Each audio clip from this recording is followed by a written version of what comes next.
সংসার ভালো করে গড়তে চাইলে জীবনে দুটা কাজ করবেন না। এক, প্রতিবাদ করবেন না স্বামীর সামনে, প্রতিবাদ। হ্যাঁ, তুমি আমার মাকে এভাবে বললে কেন?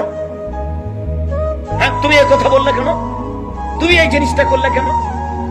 এই কথা যদি বলেন তো শয়তান খালি বলিয়ে নিবে, বল না বল না, ওই যে তোর কথা মানেনি, ওই যে তোর মাকে গালি দিল, ওই যে তোর বাপের বাড়ি থেকে এসে এই জিনিস করলো, এই করলো, খালি দিন রাত বলিয়ে নিবে। আর আরেকটা কাজ, অভিমান করবেন না। ও, তুমি আমাকে রাজশাহী শহর দেখাতে নিয়ে গেলে না, তুমি আমাকে এবার ঈদে একটা ভালো শাড়ি দিলে না, এর নাম অভিমান। তো যদি করে থাকেন অভিমান, আর যদি আপনার স্বামী পূর্ণ করতে না পারে, তাহলে শয়তান সবসময় বলবে, বল না, তোকে কিছুই দেয় না, বল না, তোর কোনো কথা শুনে না। দেখবেন যে আপনি বলছেন তাই। তো যার ফলে মেজাজ যখন খারাপ হয়ে গেছে, তখনও বলছে যে যা, তোকে কিছু দিব না, তা তুই চলে যা, তোকে রাখবো না। তখন বলছে তুই তালাক দিয়ে দে, তুই তালাক দিয়ে তোর বাড়িতে থাকবো না, তুই তালাক দে না। তখনও বলছে যা, তোকে 1 তালাক 2 তালাক 100 তালাক দিলাম, যা। এবার শেষ, পাতা ছিঁড়ে গেছে।